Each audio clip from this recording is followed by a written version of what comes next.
sir. Yes, sir. We can see. Perfect.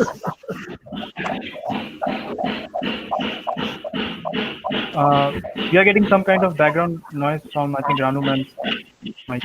I should mute myself. Yes.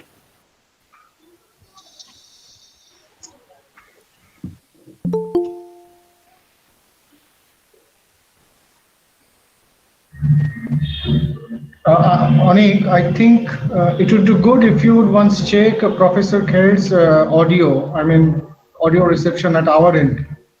Okay, okay. Let us mute ourselves then. And Yes, yes, Professor, if you can please say a few words just to check the audio.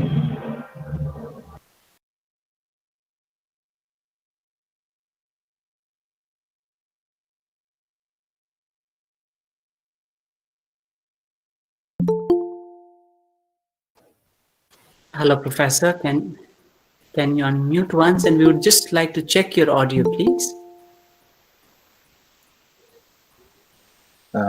Yeah, I can hear you. The sound's a bit disturbed, but I think we'll be able to manage.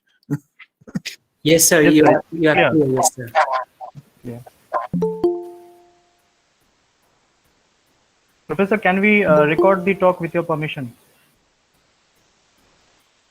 Yes, please do. No problems at all. Thank you, Professor.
Hello. Sir, I just had a message from Father who says he'll be a little late, so we can begin. Sure. We can begin right now. Yes. So good morning, dear Professor Tabish Kher, and welcome to Salesian College. Thank you for having consented and joined this morning from your end. Of course, good afternoon for us. It is 3 p.m. here and very lovely Siliguri, and most of us, we are logged in from Siliguri, and some of us from Darjeeling and other parts of India. And we are so happy to have you with us to listen from you, to hear from you. We are all gathered here, and thank you so much for having once again consented to join. And principal, who is going to address to all of us, is going to join shortly. I give this time right now to ourselves. Usually we start this kind of a webinars with a moment of prayerful silence. As we come together this afternoon here, and for Professor this morning, we would just I would just invite each one of us to understand and to be in touch with ourselves and the realities outside us, especially our brothers and sisters who are suffering due to pandemic. Rightly so, we have this topic that Professor is going to talk about. And we know many of us, we have lost our dear ones from our family members. Many of us, we have lost the dear ones from the friends that we knew. They were there in 2020, in the beginning of the year, January, February, March, and after that, they are no more on the face of the earth. Some of us are mourning this death. This is a realization which is so real, and however we talk about it, however we think about it, it is haunting us on a daily basis. But at the same time, we have a life to go ahead, and we have to move on, and we are area, and we are in a situation where we negotiate and talk and understand and fight perhaps, and then get going with it. So these are the moments as a college community, as academicians, as students, as scholars, we come together to understand our own niche, understand our own placing, understand our own footing in the kind of the brahmacharya ashrama, where the students, as we all of us are at any given time, learning what we need to learn, and as some of us teachers, that we need to teach what we need to teach, and then also engage ourselves academically with these kinds of activities that we generally organize. So I would invite each one of us, wherever we are, in whichever position we are, to kind of sit erect and try to connect with ourselves as persons that we are engaging in teaching and learning in one way or the other, because we also have different roles, sometimes as a teacher, sometimes as a father, sometimes as a daughter, sometimes as a sister, brother, and we have different roles to play, and many at times we influence so many people with the roles, multiple roles that we play. And this time we would invite, ours is a college, we believe about the divine, and we invite each one of us, and especially we invoke the God's presence and help to each one of us, so that our endeavor and our engagement and our being together in this locale and in this position and in this geopolitical situation and the pandemic that we are in, that it can be a meaningful one to the charges that we have given our lives for. We responded to the vocation that we have either into learning as a student, or as faculty members, as teachers, or Professor Tabish Kher, who is into helping us to understand our own journeys in this manner with his talk this morning, from the perspective of Professor who is in Denmark presently, and for us this evening in India here. So I would invite each one of us to spend a moment of silence, please.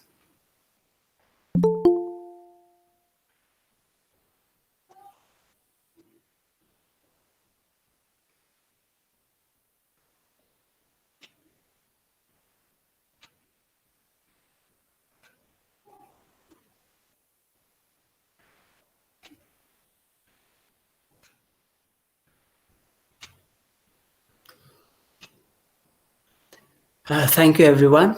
Once again, welcome everyone to this webinar, and welcome once again Professor Tabish Kher to this webinar.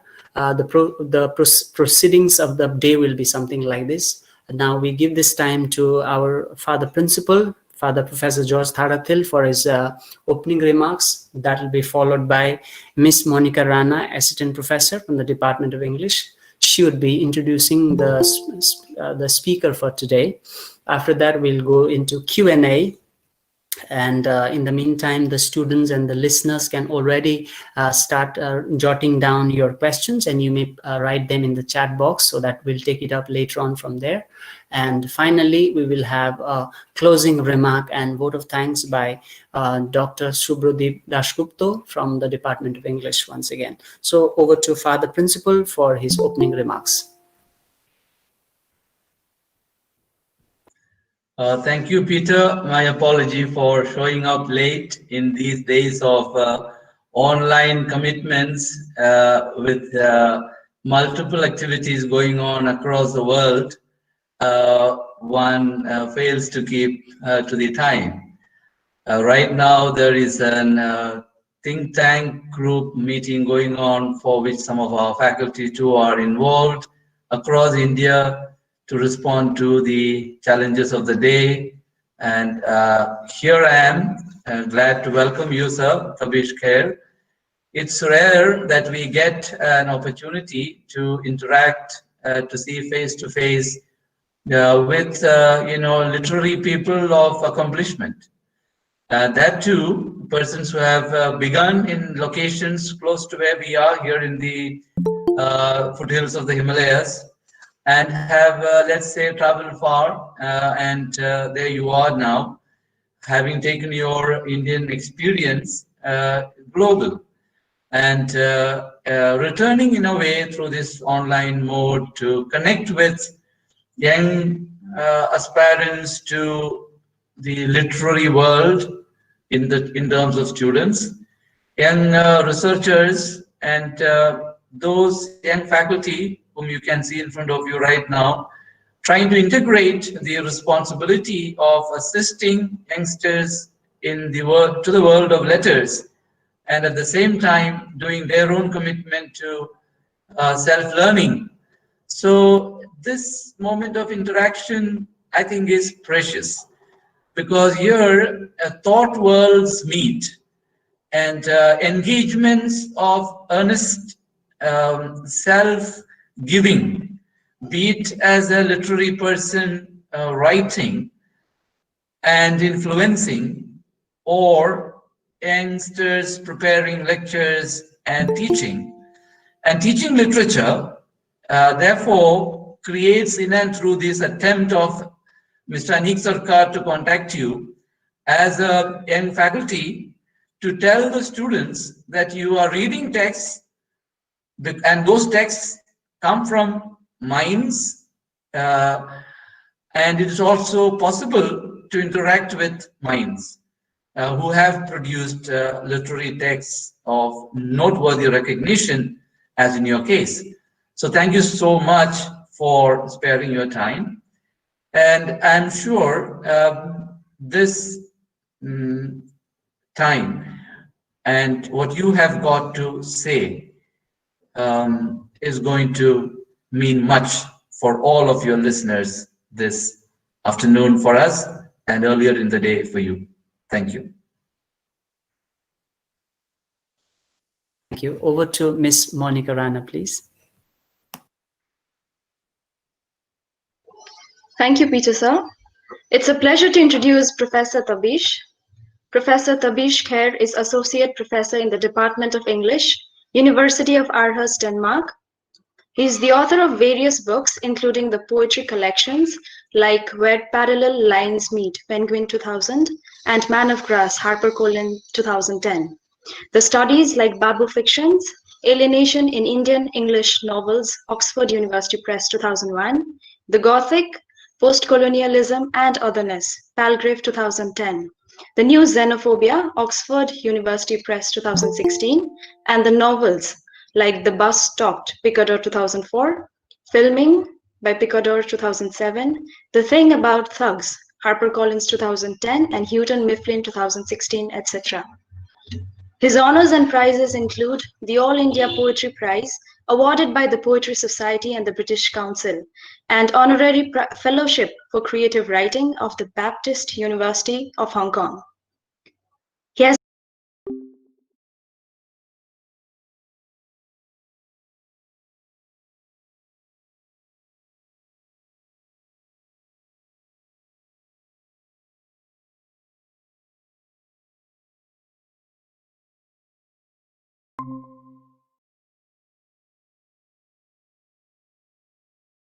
the Man Asian Literary Prize, the DSC Prize, and the Encore Award, and translated into several languages. His works have also been shortlisted for the Sahitya Akademi Award. We extend your warm welcome, Professor. Over to Peter, sir. I think we give this time right away. Yes. Thank you. Thank you for the kind introduction, Monica. And Peter, my thanks to Father Professor George Thadasil for his words, and thank you to Anik for organizing this. He has been the coordinator, emailing me and everything else, and all the rest of you, everyone who is there, all the advisors, the organizing team, and the institutions. It's a pleasure to be here, or there, or here and there, because of course that's the way it is. If it was some other occasion, I might have said a few negative things about online communication, digitalization, but these days I have to keep those opinions to myself, because as we all notice, it does help. It does help. So today I'm going to talk about basically the global pandemic and my own understanding of it with reference to my book, The New Xenophobia, which was published by Oxford University Press. The reason why I brought in my book is that as the pandemic has developed, certain things that I had mentioned in that book have been enacted, so to say, which is surprising because I had no idea that a pandemic would be coming. I mean, all of us expected that some kind of pandemic would come. It was inevitable given the way we live, the way we exploit nature, the way we refuse to pay attention to things that really matter, including human beings. So we knew that something like this would come, but of course, no one knew when it would come or in what shape. Virologists have been warning of it for at least 30 or 40 years. They've been saying that a big pandemic is coming anytime now. And but even virologists had been talking about the flu virus. They thought that the flu virus would mutate. But of course, a completely different kind of mutation took place, and a coronavirus mutated, which is close to the flu virus, but not exactly the same. Now, I won't talk about all that because I'm very sure you've been reading what's happening, even though I must say, as an ex-journalist and now a scholar and a writer, and more than that, as a human being who tries to understand the world that he was born in and that he's living in, I must say that much of what is written about viruses, about microbes, about pandemics tends to be misleading because journalists very often don't understand the scientific basis. So if you read anything, always try and check from scientific sources, and just one scientific source is not enough. My favorite story there refers to one of the great works of humor in the English language, Jerome K. Jerome's Three Men in a Boat, which many of you might have read. If you haven't read it, it's a great work of humor, short book. It starts off with the narrator mentioning that he actually has been reading a medical book. So he's finished reading this medical book and he's extremely upset. He's extremely upset because he has every disease mentioned in that book, except one. He's so upset that he doesn't have this one disease. Otherwise, medical students could just be kind of shown him and they would know everything about medicine. And that, of course, is part of the problem with science, in the sense that science is always contextual, like everything else. And you can always read one bit and come to a certain conclusion, but you need to know a lot of other bits before you can make up your mind. But these were general remarks. Now to get back, move on to my paper. As I said, I wouldn't talk too much about the pandemic. All of us know what's happening. We know that 1.5 million people have died, which of course is a low estimate. We know that a lot of deaths have not been recorded or recorded incorrectly, given the nature of COVID-19, where a lot of people die of lots of other causes. So 1.5 million is an underestimate, no matter what country we are talking about. And we know that about 50 million people have been infected, which again is definitely an underestimate, much more than the death estimate. So this is a pandemic of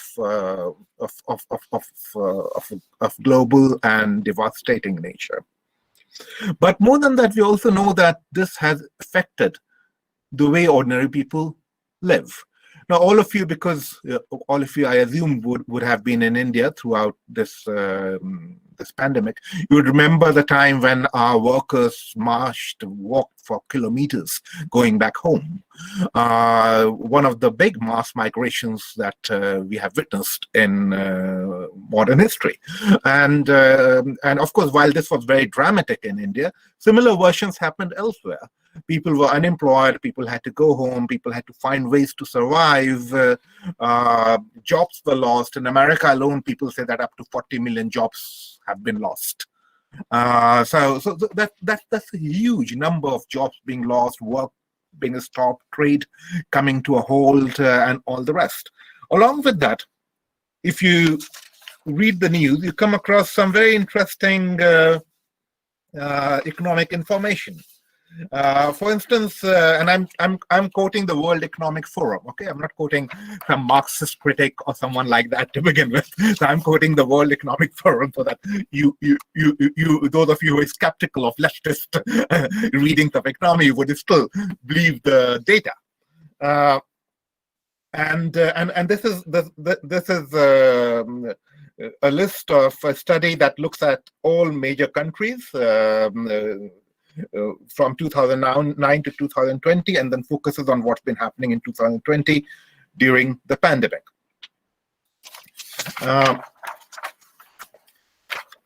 It points out that the world's billionaires got significantly wealthier as the pandemic spread. Global billionaires managed to increase their collective wealth by 27.5% during the 4-month period from April to July. And then since then, it's been increasing even further. Okay, so this is what the World Economic Forum points out. If you look at at news reports, reliable news reports like this one in The Guardian, which is from about a month ago, you come across further facts like the world billionaires did extremely well during the coronavirus pandemic, growing their already huge fortunes to a record high of $10.2 trillion. A report by Swiss bank UBS found that billionaires increased their wealth by more than a quarter at the height of the crisis from April to July, just as millions of people around the world lost their jobs or were struggling to get by on government schemes. Again, if you look at information from India, just to point out that this happened in India too, not just in USA and elsewhere, you realize that during the pandemic, India's super rich have become richer by 35%. Richer by 35%. Okay. Now, this is quite interesting. Why should this happen? If the economy is suffering, if people are getting unemployed, if businesses are closed, how come that the super rich are getting richer? We are not even talking of just working people. We are talking of middle-class businesses suffering. Okay? We are talking of a small businesses suffering. Okay? So how come these rich people are becoming richer? If you look at all these studies, whether they are from the capitalist side or the leftist side, the one reason that people point out is that rich people can always afford to take a loss. So when the share markets fall, they speculate. They buy shares because they already have so much money. And of course, they buy shares, and then when the share markets rise, they make money. That is the standard economic explanation, both from the capitalist side and left of center side. But it still doesn't explain everything, because of course we are not even out of the pandemic yet, and these people are making money. So what is it that makes shares rise suddenly and fall suddenly? We are not just talking of some shares like Zoom or some Pfizer medical company. We're talking of a lot of shares moving up and down. So what's really happening? And that's something that one doesn't talk of, except of course if you look at very serious economists like Piketty and others, and that takes a lot of effort because they are very technical economists. But one thing that one notices is that we're living in a world where speculation plays a huge part. Production plays a smaller part. This is actually what connects to what I had said in new xenophobia. Now, before I move on to xenophobia, I would just like to remind you that both on the left and on the right, and when I say left and right, I mean economic left and right, okay? I don't mean any other kind of left or right, economic left and right. Both on the left and right, capitalism has been defined as a relationship between money, labor, and production, okay? In different ways, okay? Now, usually Marxists see capital as exploitative because they argue that capital exploits labor to make a profit, okay? Capitalists say that, well, capital is all about entrepreneurship and enterprise, and that's what explains some of the profits. It's not just exploitative, okay? at least, or it's not ideally exploitative. But both sides agree that money has to be invested in human labor. Something has to be produced, something has to be traded, something has to be sold, something has to be bought, and then you make profit. Okay. Now, during the pandemic, all this selling, trading, producing, buying has diminished. And still, people are making huge profits. No, getting 25% richer. We are talking of people like Jeff Bezos and these people who are trillionaires. Okay, and they get 25% richer in 8 months. Oh, that's impossible even to imagine that kind of money. Okay, so again, if you look at even standard treatises on capitalism, like Adam Smith's Wealth of Nations, you come across exactly the same thing. Adam Smith too points out that basically money is itself a medium that is used to enable production, trade, and all the rest. So whichever way you look at it, you come across this definition of capitalism as a relationship between labor, production, trade, money as capital. Okay. Now, you can of course also have problems with some of these definitions. You can, and this is a problem that goes back beyond capitalism. You can talk of the nature of money. Many of you seem to be attending an institution run by by Christian, I would assume, Roman Catholic priests, and you would know that Christianity has been extremely skeptical of interest. So has Judaism in its own way, Islam, Buddhism, very religions that go beyond what is called the axial age sometimes have less of a problem with interest, but even they assume certain problems later on. And this, of course, is a historical matter, because the notion of money as universal currency is itself something that historians and anthropologists locate sometime in what they call the axial age, which is about, say, 2,500 years ago, 2,600 years ago. And the reasons for this is complex, but one very simple reason is that you cannot have universal money without universal kingdoms.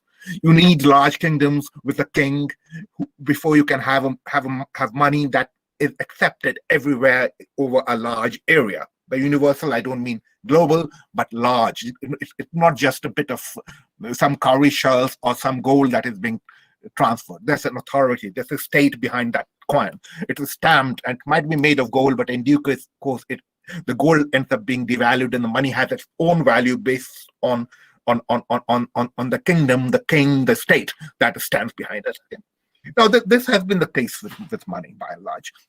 Now, people like, for instance, Ducrot and Hikelemert, who published a collection of papers called Transcending Greedy Money, argue that money itself is lopsided, because if you're going to trade in goods, for instance, if you make a chair and I make a table, today my chair might be fetching a good price.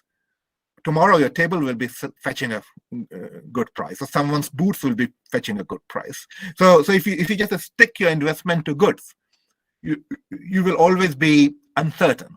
On the other hand, if you move your investment to money, which can be used as a medium, then obviously you have an advantage. So instead of actually investing in chairs or boots or books or tables, you invest in money. And once you start investing in money, you start investing in money by giving people money to invest and do something and charging them interest. Okay, so money breeds money. Now, all religions that came up in the last 3,000 years or so have been very skeptical of this, because of their realization that it's human beings who create value. It's human beings who create wealth. So if this power is taken away from human beings, then it can be a problem. Now, this critique of interest seeps all the way down to the 19th century, and you find it in a very anti-religion thinker like Karl Marx, who also has a similar critique of interest and capital. So this is a long tradition, and on both sides, whether people are pro-capitalism, as we call it now, or anti-capitalism, they insist that wealth is created by human labor, and so on and so forth. So during a pandemic, it should not be possible for the rich to get so rich. What is happening? Why has this been happening?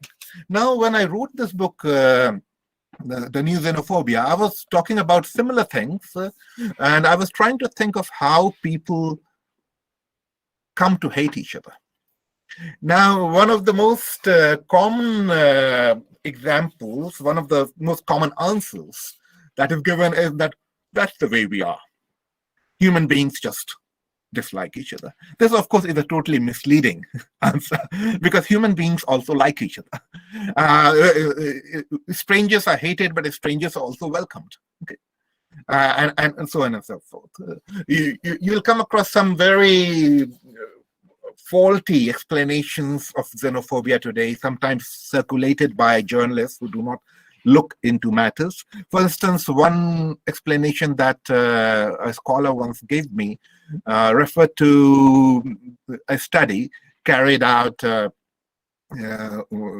in the 1960s, in which the person pointed out that when birds are born, when you have chicks in a nest, before they have experienced anything, they're still afraid of, say, hawks or crows. So there must be some kind of fear that is inherent in our genes. So he was using that argument to explain xenophobia. But of course, the argument was itself faulty, because when chicks are born and when they're in a nest, they're not afraid of hawks or crows. What they're afraid of are large, swift shadows. So if you put a hawk next to them and it stays still, the chick would not chirp or try to run away. But you move a large, swift shadow over them, the chick would try to hide. Okay, so there is, what happens is something much more complex than what people end up making of it to explain xenophobia and so on and so forth. In my book, I looked at all this, and I argued that xenophobia, when it comes up, uses all these tendencies. The fact that, of course, human beings feel fear. The fact that, of course, human beings mistrust other human beings. But all these things are also balanced by other attributes that human beings have: love, friendship, trust, kindness.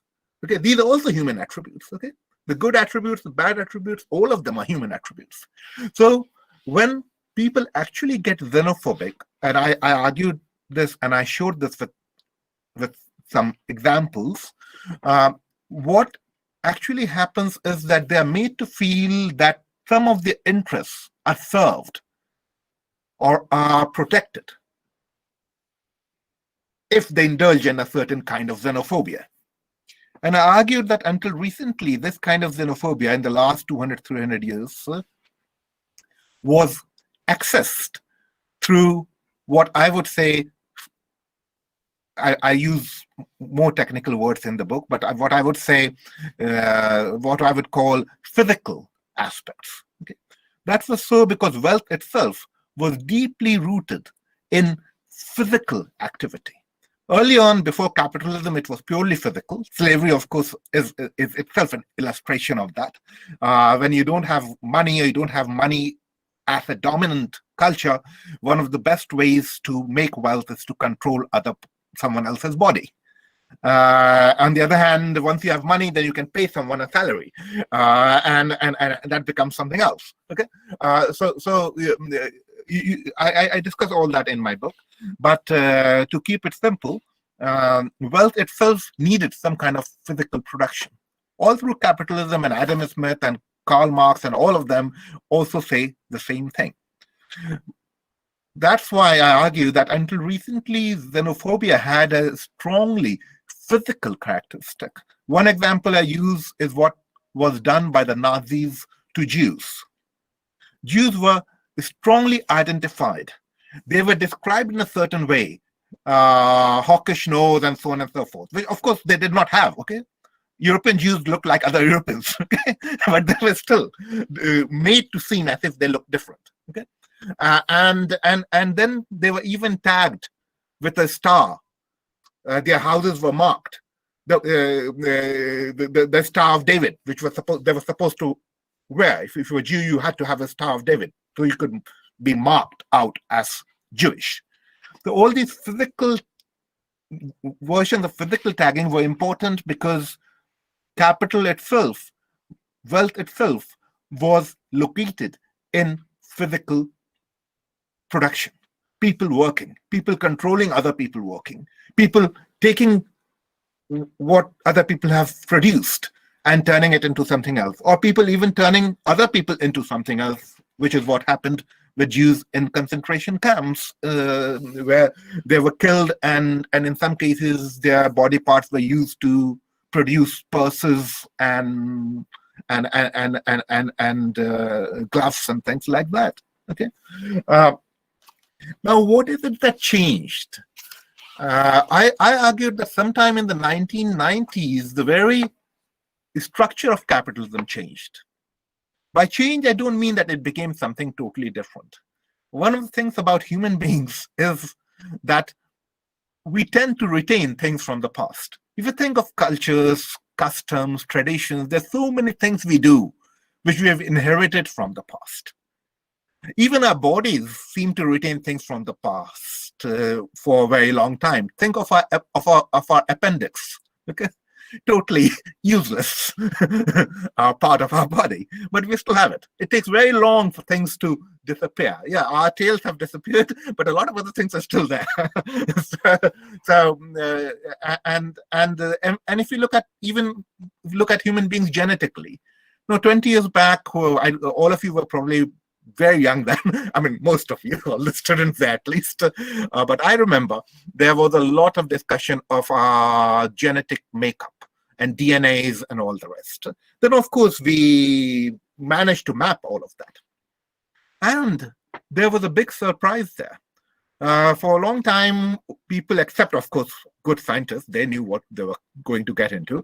For a long time, people thought that our DNAs would be quite precise. No, you would have DNAs doing certain things, DNAs coding for this protein, and then that protein would make that thing happen, and that would make that thing happen, and so on and so forth. But when they actually mapped our DNAs, they realized that 98% of them do nothing. They just sit around. There's only 2% that actually does something. 98% just sit around. So they call them junk DNA. Okay. Now we are human beings. Anything that doesn't do something, we call it junk. Okay. But now, last 10, 15 years, they've realized that this is also a mistake. They don't do anything, but at the same time, they enable certain things to happen. So it looks like 2% of our DNAs actually work, and the others enable various things to protect them. Some of them, of course, are also leftover from the past. Our genetic makeup contains everything from the time we were crawling around in the seas to now. To some extent, some trace of it is available in our genetic makeup. What I'm trying to say is that human beings, biologically and socially, do not just human beings, animals, biologically and socially, do not get rid of things from the past very quickly. So when I say new xenophobia, I don't mean that old forms of xenophobia are over. When I say capitalism has changed character, I don't say that it has nothing to do with old forms of capitalism. Okay. All these things have to be kept in mind. But some changes took place in the 1990s, and I look at those changes in this book. I'll read out a short extract, which will give you an idea, in which I discuss Samir Amin, an economist, and he says that sometime in the 1990s, something that started a bit earlier, but it came to head in the 1990s. The globalizing economy of capitalism became increasingly independent of the social and political mechanisms of mediating nation states. This erosion, as Amin puts it, was the sign of a deepening of globalization, which arrived fully with what Amin simply terms the most recent period and has become glaring from the 1990s onwards. It is this decisive cumulative change that many refer to as that of globalization. It is sometimes objected that capitalism has always been global and that the current phase does not signify any difference of quality. But though I insist on the globalizing nature of capitalism, I have also quoted extensively to underline the qualitative changes that have taken place since the 1990s, and actually going back from to the 1970s early on, some of it. The decade of the 1970s, though in some cases its effects start showing only in the 1980s, is not a mark of convenience. One can even specify a particular year as marking the initial shift. The concomitance of the US deficit, leading to an excess of dollars available on the market, and the crisis of productive investment produced a mass of floating capital with no place to go. The choice of floating exchange rates in 1973, I'm quoting Samir Amin now, the choice of floating exchange rates in 1973 was therefore perfectly rational. It allowed this huge mass of floating capital to find an outlet in financial speculation. Today, he is writing in the year 2000, today, while world trade is valued at US $2 billion, international capital movements are estimated at US $50 billion. Okay. Now, what I'm trying to highlight here is that much of capital that exists in the world today does not exist as money created through production or trade. That is what Samir Amin is also highlighting when he says that in the year 2000, world trade was valued at US $2 billion, but international capital movements were estimated at US $50 billion. Now, think of this, and this has been growing since then. We are 20 years ahead now. This has grown since then. Think of it. If world trade is only $2 billion, then why is speculation $50 billion? Okay? What is it that we are speculating if we're not speculating production and trade? Okay? And the idea and the point is that much of capital now is not connected to production. It is pure speculation. It is numbers being moved around between registers, share markets, and so on and so forth. This is how a lot of rich people become richer. They do not necessarily need to employ that money in a factory. Some of them might do it, but they don't need to do it. They can still just play the share market, move it around, and make money. Again, a factory or an industry need not make a profit to survive. It might make a profit and might still be cannibalized by venture capitalists and sold off to make a different kind of profit in the share market. That's the kind of world we are living in now, and that is the world that I call the neoliberal capitalist world, okay? Where money floats around and has less and less connection to production, to human entrepreneurship or labor. Now, if that is the world we live in, what is it that would happen to xenophobia in that world? And in this book, I had argued that more and more forms of xenophobia would focus less on physical identification of the stranger, physical tagging of the stranger, but an erosion of large areas of the population. People who are not seen as productive, people who are not seen as important to the economy would be just overlooked. So the kind of genocide that we will experience will not be the kind of genocide that the Nazis conducted And similar genocides were conducted, and I still are conducted in some countries, okay? By Rohingyas, for instance, in Burma.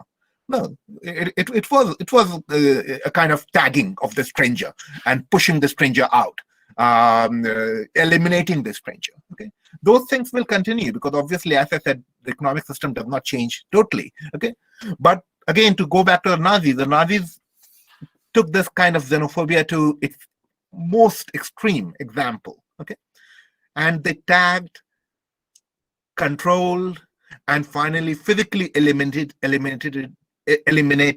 Jews, and of course also Gypsies and others, but Jews in particular. I argued that in the future what will happen is that large areas of genocide or genocidal activities would just not be seen. People will be allowed to die. People will be allowed to suffer. Okay, and I feel that what happened during the pandemic basically substantiated my argument. It substantiated my argument not just in developing countries, but also in the first world. Remember the UK, when it all blew up. There was a government official who basically suggested that the best way to get through it is to just let people get infected and let people die. Now, this suggestion was fascinating because when we think of the pandemic, and similar suggestions came up from other circles too. This was not a totally new suggestion. In the UK, it became more problematic because it was made by someone in power. Okay, and then of course the person retracted, said he was misquoted and misunderstood and all that. But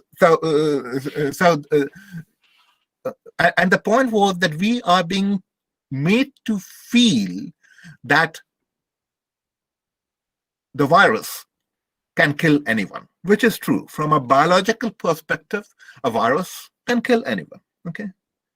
But from a social perspective, this virus is not going to kill anyone. It's going to kill some people more than some other people. Okay? Some people are going to be more vulnerable. Entire countries are going to be more vulnerable, okay? We have survived this time because this virus is a slightly good virus. It doesn't infect young people, which is why so many developing countries where the population is young seem to have had less of a problem. Okay, countries with aging populations have had more problems. Okay, so we have been a bit lucky there, but the next virus might not be this kind. The next virus might infect everyone and also infect young people. There's no guarantee. Anyhow, the point of it is that what's really happened is that this virus is going to kill people who, for instance, cannot socially isolate as much as someone like me can. Okay, I'm a professor. No? I can stay home and teach my students online. But if I was a cleaner, if I was someone who had to use his hands to work, if I was someone who had to work with other human beings, no matter what, to earn my living, I would be more vulnerable. For me to say that I'm as vulnerable as a cleaner or as someone else who does that kind of work is for me to utter a complete lie. Okay, I'm not as vulnerable. Okay. Similarly, people who are ill, people who are old, people who already have diseases and are, from a capitalist perspective, less productive, they're all more vulnerable. Okay. And that is what happened in the UK. Old people died in old people's homes because not enough care was taken to protect them. Sometimes this entire argument is given a different turn. For instance, we are sometimes told about Sweden. No? Sweden is the one country in social democratic Europe that did not have a lockdown. It continued to have a normal economy with a lot of production, social distancing and everything, okay? But it did not have a lockdown like we had in Denmark, like we had in India, like we had in France or Germany, okay? Now, this has been used by people on the economic right to say that these lockdowns were nonsensical. They should have been avoided, okay? Now, lockdowns, again, are useful depending on what you do with them. Lockdown is not a cure. A lot of other things had to be done. So some lockdowns worked better than some other lockdowns. Okay, there's no doubt about it. But that has to do with what was done during the lockdowns. If you approach a lockdown with the hope that this is a magic pill, I lock down the country and bang, the virus is gone, you're in for trouble. The lockdown is a period where you prepare. You prepare the people, you prepare your hospitals, you slow down the virus, and then you cope with it. Okay. And some countries that did that managed better. Countries that didn't had more trouble after the lockdown. That is another matter. But Sweden is used as an example of a social democratic country that did not lock down. Okay. Now, first of all, the infection rate and the death rate in Sweden is much higher than in comparative nations like Denmark or Norway. Okay. But even if we forget that, what people do not notice is that Sweden has a very good social welfare structure. Okay. Free hospitals, unemployment money. If you fall ill, you get paid by the union or the government. In a situation like that, if the government asks you to keep on working, taking care but working, it is asking you to do something very different from what is being asked of you in a place like the US, where if you die, if you fall ill, you stop being paid, and where you have to pay for good health care. Okay, so these again things which have gone into this entire pandemic. There's a mixture of misleading information that makes us forget the fact that some people have been more vulnerable, sometimes in entire nations, sometimes and always within the nation. Some people have been more vulnerable than other people. And these people, or the vulnerability of these people, has been largely ignored by politicians in power, regardless of whether they were on the left or the right. Largely ignored. They have been allowed to die. They've been allowed to suffer. Even the big financial packages that have been offered in places like UK and US have been offered in a weird way, unlike in places like Denmark, where some care was taken, because they have just been given to the rich without any real insistence on the money being used to keep employment going. Okay. So when the rich have received this money, they have invested the money. They've speculated with the money. No wonder they've ended up becoming 25% richer, while people have been losing jobs and livelihoods. So that is basically the general point that I wanted to highlight in this lecture. I know I've almost come to the end of my 45 minutes, so I'll wrap it up. This is the general point I wanted to highlight in this lecture, that this pandemic is a good indication of what might be coming in the future. The fact that some people can make money without really even having to think too much about production and trade and workers. The fact that some people can afford to look the other way and let entire populations suffer or disappear or die. This is what we need to be prepared for. The pandemic, for me, is a lesson, and we have to draw the right lessons from the pandemic. For me, the biggest lesson is this, that the world has entered a phase in which human labor is going to be less important than it was in creating wealth. Of course, I'm using wealth in inverted commas because for me that is not wealth. For a lot of other people that won't be wealth. But wealth for the rich, speculation, and so on and so forth in the share market, dividend, and so on and so forth. Which of course is wealth for the rich. For instance, I mean, I do have a bit of money invested in mutual funds, and the mutual funds are still paying. There's been no problem with that. I mean, okay, my dividends have been less than they would have been, but I'm still making a bit of money. On the other hand, if I had been working somewhere, serving on a table in a restaurant, working on a ship, digging a well, making a building as a construction worker, my income would have been nil on these 8 months, in these 8 months. So that is the basic argument I had in mind, and that I think is what we could keep in mind as we get out of this pandemic, which we will in anywhere between 2 months to 6 months. Vaccines are on their way. They have been basically invented, and now it's more a question of just making sure that they work and they don't have too many side effects, and of supplying them to the people. But once that is through, then we have to ask ourselves, what is this world we are living in? What is this idea of wealth we have created? If it doesn't even allow a space for human beings, let alone other beings, animals, nature, if it can forget about the suffering of millions, the deaths of millions, is this the kind of wealth that is actually viable?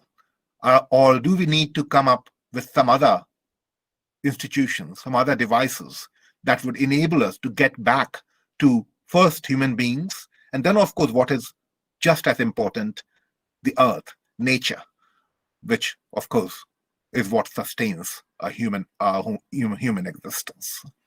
That's it. Thank you. I don't know whether you plan to have questions, but if you plan to have questions, I must say that sound is a bit disturbed on my side. So I don't know if you have questions. Maybe you could also just repeat yourself very, very, very clearly, or type it somewhere where I can read it or something like that. Okay. Thank you so much, Professor Tabish Kher. It was really a wonderful lecture that we could hear this afternoon here. We would like to request our listeners, if you have any questions, you may type in the chat box. Okay, I have a question. Okay, I'm just yeah. There's a question about by Rohit Dey.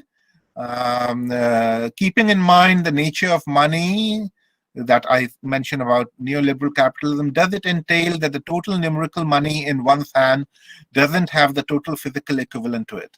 Well, that happened in the 1990s. You know that the gold standard and all the rest were done away in the 1990s.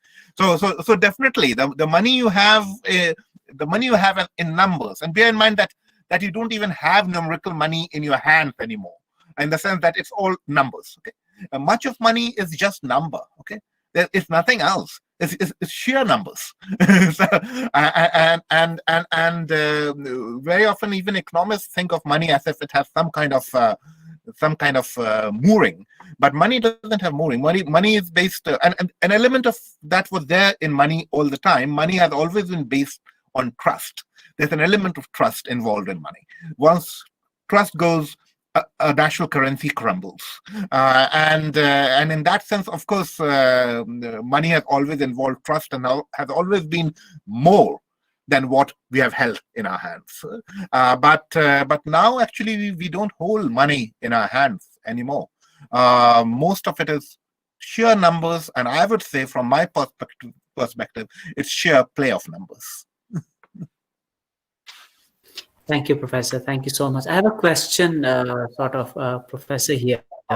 You brought out very beautifully the relationship and the sort of a counter questioning by the religious institutions in terms of the interest in the money that was developing at the time. You brought out very beautifully. What do you see the kind of future trajectory in the line of your argument and your presentation, that human being important in terms of creation of wealth, but somehow is being diluted or being replaced with sheer numbers at play in terms of the share market, and somebody doing that, and even Vandana Shiva, I think, is speaking along the line of what you are saying. What would you like to respond to, Professor? Yeah, Peter, would you mind, because your sound was very disturbed? So would you mind if you repeated the main question once more, but also if you could could switch on your camera, because if I see your lips, I'll be able to read your lips a bit, and that would make it a bit easier for me. Okay. Oh, okay, Professor. I was yes, thank you. I was trying to say in your presentation, I really like the way that mostly religions were sort of questioning the interest aspect of money, the historical trajectory of the development that you face. My question is, what do you see this new negotiations where human labor is now no more important, which is projected to your talk, and yet humans are there, and where do you see this relationship, subtle relationship of the human and the labor and the money relationship in the future? Yeah, sure. Yeah. Okay, this is a very complex question. I mean, now I would address it in a slightly different manner, and I hope I understood all of it, because, as I said, sound is very bad here. I mean, first of all, if you go back to the original skepticism that religions had, or at least axial age religions have about money. It is based on the basic understanding that it's the human being who matters. Okay, everything else need not. I mean, of course, then you can have religious versions of the human spirit, soul, God, and all the rest. But finally, it comes down to the human being, the human existence, and various worldly things are again not necessarily privileged. Okay, but more than that, there's this awareness that that anything that is based on creating wealth without any human activity is problematic. Okay, and that is, I think, that is where you have this skepticism of interest. Bear in mind the famous biblical narrative about Jesus driving the money changers out of the temple. Okay, that we're all familiar with. And what were these money changers doing? These money changers were changing money. Currencies, one currency to one coin to another coin, and in the process they were charging money to do that. And the point is, like, if you're just changing X to Y and you're making money out of that, then where does that money come from? Because then you're obviously not changing. You're doing something else. You're creating something without any real effort. So that's where that argument comes from. But of course, when you move on to digitalization and all the rest, then you have a further incentive to do exactly that. Because digitalization is simply a play of numbers. Now, there are many areas in which digitalization is extremely useful, like what we are doing right now. And similarly, there are many areas in which computers are very useful. I mean, any technology, if you think of, say, nuclear power. Okay, now I'm very sure in some areas nuclear power can be useful. Okay, but all technologies also have a drawback. Okay. And in the case of digitalization, I think this is the drawback, that it enables this play of number to replace almost everything else, not just economically, but also in the world. I mean, it ends up being a kind of relationship that we conduct through, say, one example would be social media. I mean, one of the reasons why social media is such a disturbing space is the amount of animosity, the foul language, and the anger that people can express on social media. So if you just looked at all these people, you would wonder, you would say, what happened? Where are these people coming from? Which cave were they hiding in? But of course, these people are not necessarily bad people in their own lives. Okay, one of the things that social media enables is that it makes you talk to yourself. Okay, You see someone, but you don't really see someone. You're not facing that person. You don't know that person. It's just a face. It's just a tag. It's just a name. Okay. In real life, if you have a discussion, unless you are an extremely angry and very impolite person, if you have a discussion with someone, even if you disagree, you listen and you talk and you discuss. You modulate your position. You might not change your position, but you modulate it, which is something you never do on social media. And this is again because the faces there are just numbers. They don't exist unless you know them in advance, in which case you imagine the human being. But your Facebook friends, your Twitter friends, they're not real. Okay, they're numbers enabled by digitalization. Okay, and in some ways, a large expanse of reality has been taken out of our existence. And I think capital works in a similar way, numerical capital. I don't know whether I really answered your question, Peter, but as I said, I'm really having trouble following what is being said. So if there's anything I've left out, just type a question to me. I can see there's a question from Muhammad Yusuf, which is a very difficult question because he's asked me about RCEP, and I've not really been following RCEP and India's position on that. I would not try to come up with sheer guesswork. So I would not answer that question. But the next question is about India becoming $1 trillion economy. And I would say, fine, it would be great if that happens. But I have seen rich economies from close up. And rich economies do not necessarily become rich economies just because very rich people become richer. Rich economies become rich economies because the poor people also become richer. Okay, and if that happens in India, maybe India will become $1 trillion economy. If it doesn't happen in India, India might still become $1 trillion economy, but those $1 trillion will be owned by 1,000 billionaires. And in that case, we would have to ask ourselves: is it going to make any difference to India as such if some people actually have a lot of money, but a lot of other people don't have some basic amenities and prospects? Bear in mind that one of the problems we have had in the last few centuries, not just in India, all over, is the fact that we have become very focused on getting somewhere. Pace, speed is what defines capitalism. Get it done as soon as possible, from point A to point B as fast as possible. Become rich as quickly as you can. But pace is not the only thing that defines human existence or even existence in general. Pace is just a very small aspect of it. When you go from point A to point B, sometimes it's not that important to get to point B, but also how you go from point A to point B. Think of a journey.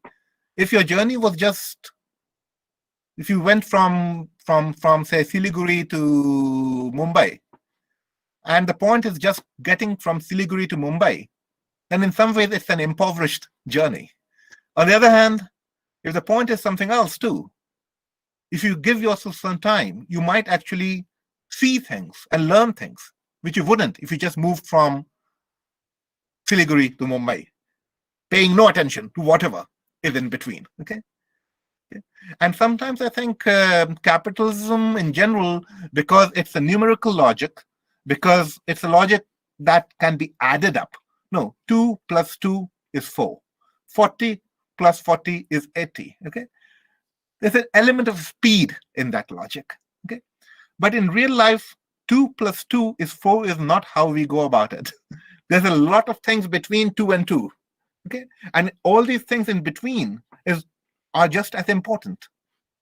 Okay? So I would say that even if we become $1 trillion economy, unless we become the right kind of $1 trillion economy, it's not going to make much of a difference. Thank you, sir. Thank you. I have a question to Professor. Can I ask? I hope you're able to hear me. Yeah, please. Yeah, I can. Okay. So I had this question in mind. I would be a bit selfish because it also somehow relates to my PhD work. How would you see surveillance capitalism and xenophobia? Because we see that both of them are rising at this point of time. There is surveillance everywhere, Yeah, talking about state surveillance, talking yeah, about even installing CCTV cameras at home premises, plus yeah, the rise of xenophobia because of the CCTV camera. It's always yeah, used to, bring out something suspicious, whatever suspicious is going on, whatever strange things are happening, or like it's creating a sort of paranoia that you talk about. Like you have mentioned paranoia as a faceless fear. So how would you connect both of these instances? yeah. Okay, sure. Surveillance in general is a complicating factor. It's a complicating factor because surveillance implies that someone wants to watch you, keep an eye on you. Okay, so the point is, if someone's keeping an eye on you, what are the reasons why this someone wants to keep an eye on you? Why the state, for instance, wants to watch you? Okay, and that, if you answer that, then you start, or you want to answer that, you start trying to find out exactly what is it that the state wants to keep under watch. Okay, and bear in mind that this brings us back to what I said about capitalism. Think of capitalism now. Okay, capital has escaped the control of states to a large extent. Okay, people, really rich people, not people like you and me. Okay, you and me will have trouble. If you want to take money out of India, you'll have to fill in this form, that form. We'll have to pay lots of taxes here, there, and it's everywhere in different ways. You and me will have a lot of trouble moving money out using legal channels. Okay, but very rich people can move money in and out legally and illegally, but legally too. Okay, billions of dollars transactions from one country to another. If a state is really extremely strict about controlling this money, that money just leaves the state. Okay, there's so many people who refuse to pay taxes in places like, say, England or Denmark, end up setting up and set themselves up in Monaco or somewhere like that, which is a tax haven. Okay, there's so many offshore tax gigs going on. I mean, all of you are familiar with that. So capital is very difficult to control now because it's floating, it's numerical, it's not tied down to any gold standard, any national reserve bank. They are there, but they just do something to control things in the state. The bulk of that capital, all those billions of dollars we talk about, they cannot really be controlled by India or America or China or England or whoever. Okay, so that is one side of the equation. Now, what happens when this kind of money moves around? Or what happens when, say, corporations or banks collapse and countries put money into them because they cannot allow them to collapse? They're too big to collapse. That's the other good thing, no? If you're so big that nations will put money into you to prevent you from collapsing. Okay, they won't do it to you or me. Okay, if you have a mortgage on your house and you refuse to pay, you cannot pay, the bank will just take your house away. No one will put money into your account to keep you from collapsing. But if you are a multi-million corporation, they will do that. They will do that everywhere, whether it's China or America. They'll do it everywhere. So what happens when this kind of money is poured into corporations or banks? Where do nations come up with this money? Money that, again, they cannot control. They can only give it away, and they cannot control. Where is that money going to come from? That money is coming from you and me. Okay? That money is coming from the taxes we pay. That money is coming from the wealth we create in our different nations, whether it's India, America, or Denmark. So the state needs to keep an eye on us. The state needs to find ways in which it can make sure that it can squeeze us whenever necessary. Because that's the only way the state can actually manage this very strange balance between free-floating global capital and national power. Okay, there's a very strange balance. Okay, and again, xenophobia comes out of that, because when this happens, the state doesn't tell us that it's doing that. When Denmark moves money to some corporation, or USA gives money to some corporation as some kind of relief package, we are told that this is necessary and all that. What we are not told is that that money is going to come from somewhere, and that means that, say, some public services are going to be cut. There are going to be perhaps fewer buses, perhaps the roads are going to be repaired less often. And then we look around and we are unhappy because we feel that our facilities have deteriorated. And we look around and find someone to blame. So we look around and we see someone who looks different from us, who seems to be new to Denmark or new to England. And we say, this foreigner, this migrant is the reason why I seem to feel less privileged, less rich today than I felt once upon a time. Okay, so yeah, surveillance is an essential part of that relationship. That's how I see it. Sir, thank you so much. We have a question from Monica. I think the question is there, Professor, if you can see it yourself. Yeah, there's a question by Monica Rana, that one? I can see it. Yes, sir. Yeah, okay. Yeah, I can see that question. Yeah. Okay. Is xenophobia both innate and indoctrinated? No, I would say xenophobia is totally social. Okay, but what it builds upon is innate. Okay, everything builds upon something. Okay, fear is there, suspicion is there. These are innate matters. Okay, especially fear. Fear is a very basic emotion. It's an evolutionary emotion. Okay. It's an evolutionary emotion. If we didn't have fear, we would not survive. Okay, so in that sense, it is innate. But bear in mind that we don't fear strangers in that sense. We create strangers in cultural ways. Sometimes we borrow things from those evolutionary elements. For instance, when the Nazis depicted Jews as hawk-nosed, or Turks as hawk-nosed, they were using an evolutionary element. Hawks are seen as predatory birds, so they attribute that characteristic to Jews and or to Turks and give them that image. But of course, this is a cultural activity. There's nothing innate about it. Yeah. Okay. Right. Professor Dasgupta. Okay. Hello. I hope I am audible as well as visible. Okay. Thank you, Professor Tabish, for this wonderful talk. I mean, nothing could be more timely. We are living in a pandemic. It sounds strange to say, but we are actually living in a pandemic. And as I said, nothing could be more timely than this. And at least for me, there are several things to take home from this talk. And I believe it's the same for everybody present here. For instance, you began with a question that has been also a sort of haunting me almost, that in these times of huge economic setback, in our families, in our neighborhoods, we are seeing people suffering want of money, basic. I mean, in a country like India, you can well understand it's even more palpable, right? So how come, and recently I came to know, I do not know the validity of this claim, but probably there are 12 or 13 more billionaires in the world in the last 6 or 8 months. So on the one hand, the whole world is rendered moneyless in a way, and we have got new billionaires in the list. So actually you also began with that question, how come this is possible? And I believe that was a sort of entry point for you for today's talk.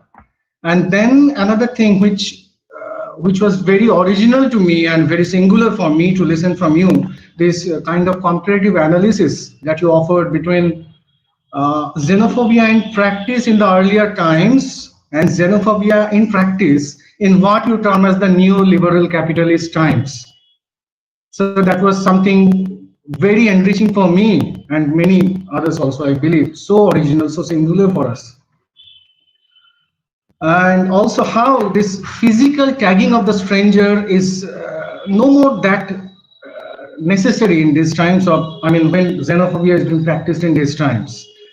Instead, people in a very tangential way, I should say, are in large numbers are left to suffer and die the moment they are considered not viable economically or not economically productive enough. And after all, as you proposed, also you cited economist Samir Amin in the way, and how production has today in this neoliberal economic setup, neoliberal capitalism, how production has got lesser and lesser to do with the act of accumulating wealth, where wealth equates a speculative wealth for the extremely rich people and the few who control the many.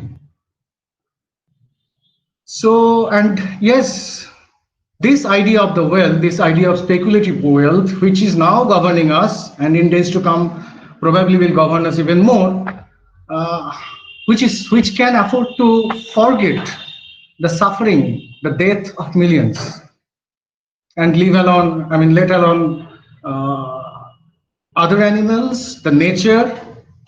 So yes, I think this is a question that is we all are going to take home today, and I am thankful to you that you gifted us this question today.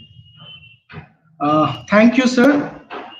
So it more or less brings us to the end of today's session. Thank you for being here. Thank you for taking time out of your extremely busy schedule.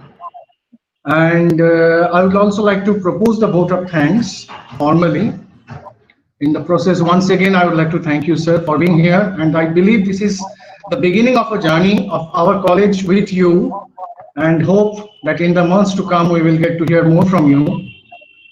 And I would also like to thank Father Professor George Thadatil, Principal and Director, Salesian College, Father George Chepakatinal, Principal of Arts and Humanities, Father Raju Kurian, Coordinator IQAC.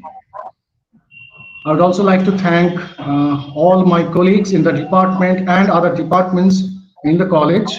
And of course, a very warm thank you to all participants for this wonderful session. So this brings us to the end. Thank you, sir. Thank you so much. Thank you. My thanks to all of you, and take care, and good luck with everything. Thank you, sir. Thank you. Thank you so much. Thank you, sir.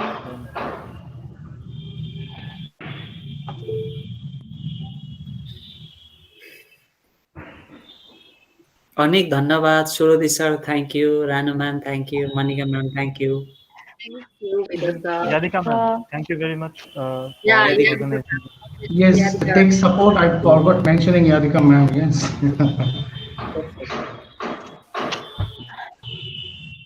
Yadika ma'am, are you there? Yeah, she's there. It was a very different kind of lecture today, no? Apart from Yes.